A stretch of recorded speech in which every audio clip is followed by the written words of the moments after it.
tayo kasigurado na patay na siya, Alex. Hanggang ngayon, hindi pa nakikita ang bangkay niya. Kung buhay pa si Petra, umpisa pa lang magpapakita na yan at magpaparamdam.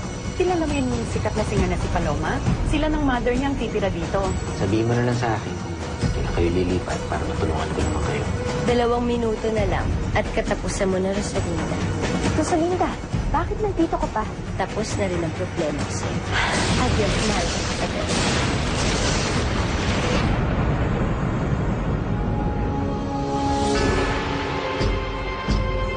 Alis kayo, ma'am. Saan kayo pupunta? Sa bagong bahay ni Rosalinda. Dahil gusto kong makita ang bangkay niya.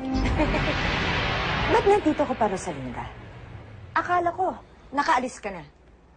Sa tingin niyo ba may iwan ko ang anak ko? Kaya kong alagaan si Erica. Kaya pwede mo nang balikan si Alex. Umalis ka na dito. Hindi, Fernando Jose. Hindi ako aalis sa tabi ng anak ko. At pwede ba? Tigilan mo na ang pagpapanunggit mo tungkol sa amin ni Alex dahil hindi na talaga ako natutuwa sa'yo. Fine. Hindi ka aalis dito? Hindi problema yun. Ako ang aalis.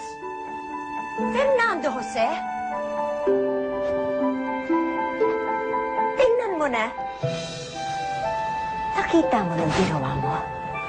Wala ka nang ginawa kundi ang bigyan ng sakit ng ulo ang anak ko.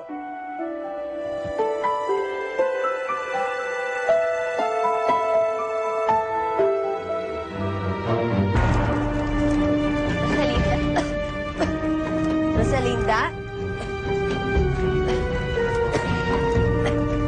Rosalinda? Dede Alfredo?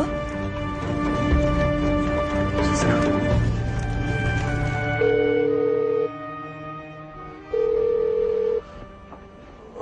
Mama, sino tinatawagan niyo? Tita Berta mo.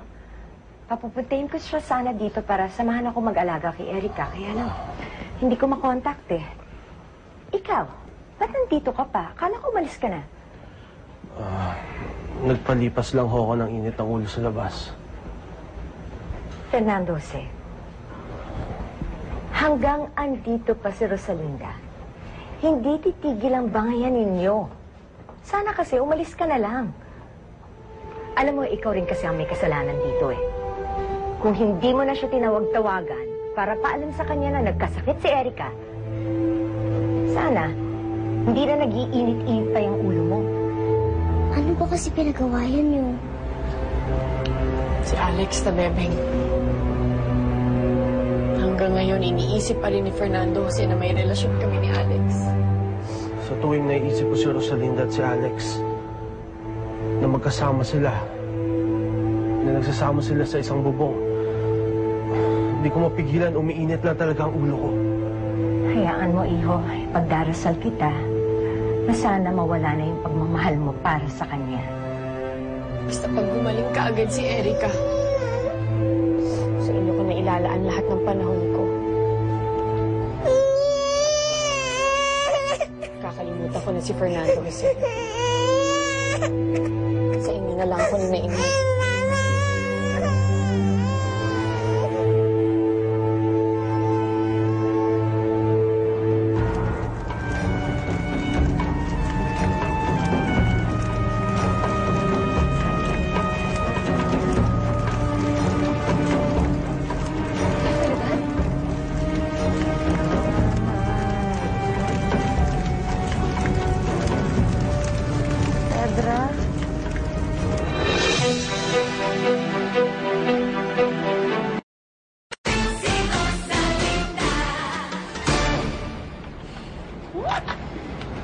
Bakit ganun?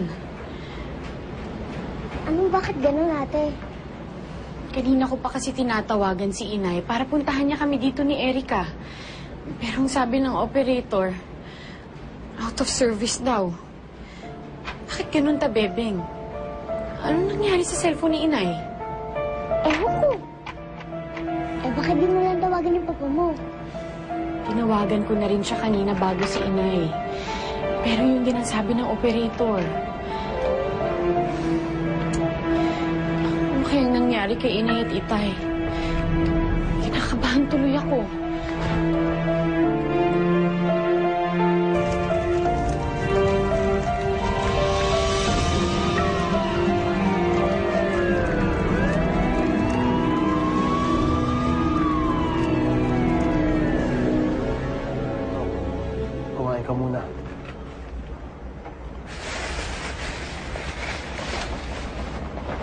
Ayoko. Ayaw mo kumain. Sige, bahala ka.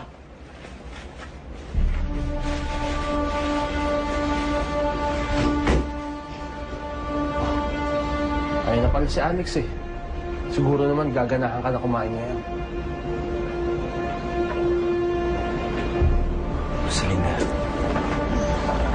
Alex, bakit nandito ka? Anong ginagawa mo dito? may nagpuntang mga pulis sa bahay. Hinahanap ka. Ano?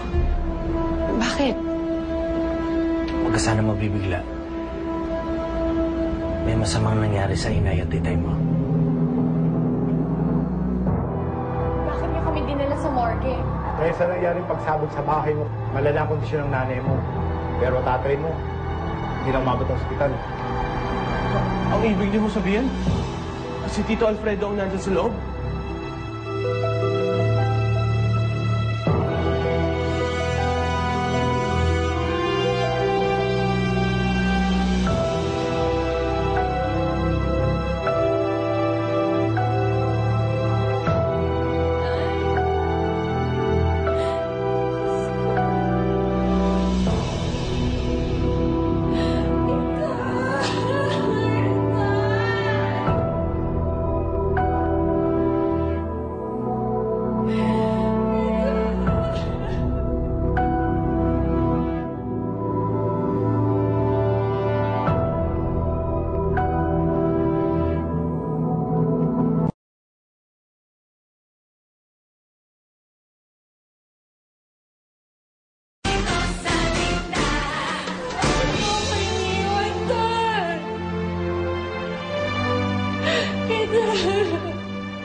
Rosalinda, tama na.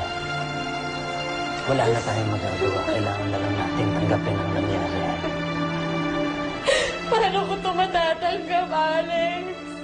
Patay na ang itay ko. Nasa peligro ang itay ko. Paano ko ito matatanggap?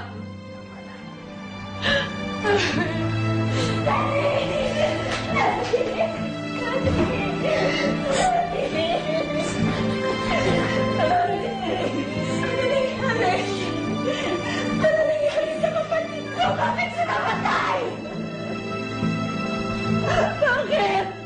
Bakit namatay si Kuya Alfredo? Ano nangyari? May nagpasabog daw ng bomba dun sa bahay na kinaroroonan ng Daniel e Soledad. Sir, sino bang may kagagawa nito, ha? Dito ho naganap ang pagsabog ng isang bomba kaninang alas 5 ng hapon na ikinasawi ng kilalang abogado na si Atty. Alfredo. Oh, bakit yung pinatay ni Fedra?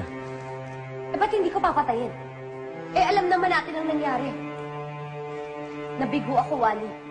Si Rosalinda at ibang tao ang gusto ko mamatay. Kundi si Daddy Alfredo. Hindi siya dapat ang napahamak dito. Hindi siya dapat ang namatay.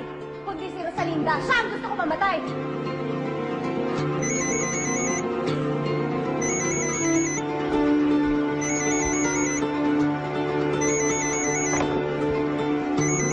Hindi niyo sinagot.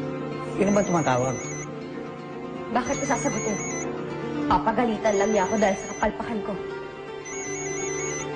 Sino tinutukoy niyo? Sinong magagalit? Siya ang patron ko. Siya ang pinagkakautangan ko ng pangalawang buhay ko. Sinong patron? Ba't ba ang dahil mo tanong, ha? Pwede ba tumahimik ka nga? Lumayas ka sa harap ko.